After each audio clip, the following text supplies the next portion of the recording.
गहरी वीणा की ध्वनि, नदी के किनारे बहती हवाएं, वृंदावन का मृदु प्रकाश। युद्ध के बाद सदियां बीत गईं। हस्तिनापुर की दीवारों पर नई पीढ़ियां पलीं, पर पुराने लोग अब शस्त्र नहीं उठाते, वे शब्दों से घाव देते हैं।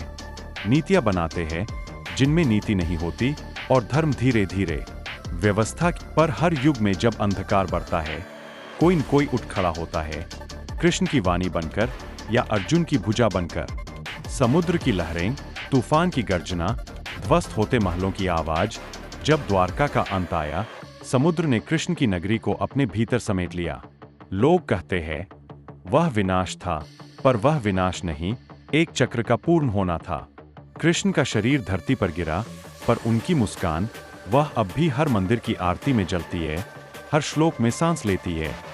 अर्जुन ने कृष्ण की देह का अंतिम संस्कार किया, और उस क्षण उसे समझ आया, भगवान शरीर नहीं होते, वे समय होते हैं, और समय कभी मरता नहीं।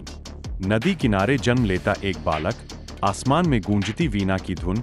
कहा जाता है जब भी धर्म संकट में पड़ता है, वही आत्माएं लौटती है। कृष्ण, अर्जुन, भीष्म, कर्ण, सब कभी न कभी लौटते हैं। किसी नाम, किसी चेहरे, किसी युग में। कभी किसी न्यायप्रिय राजा में, कभी किसी विद्रोही कवि में, कभी किसी साधारण इंसान में जो सत्य। क्योंकि धर्म का अर्थ मंदिरों में नहीं, वह तो भीतर की आवाज में है। शंखनाद की गूंज, पर इस बार युद्ध नहीं, ध्यान की शांति। कृष्ण की वाणी अब भी वही कहती है, कर्म करो, फल की चिंता मत करो।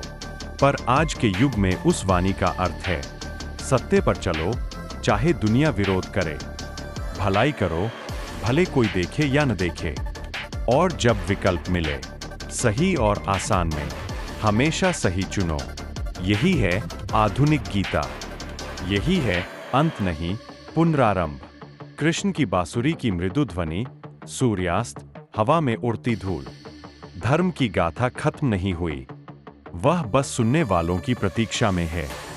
कभी तुम अर्जुन बनो, कभी कृष्ण बनो, पर चुप मत रहो, क्योंकि जब अधर्म बोलता है और धर्म मौन रहता है, तो इतिहास दोहराया जाता है।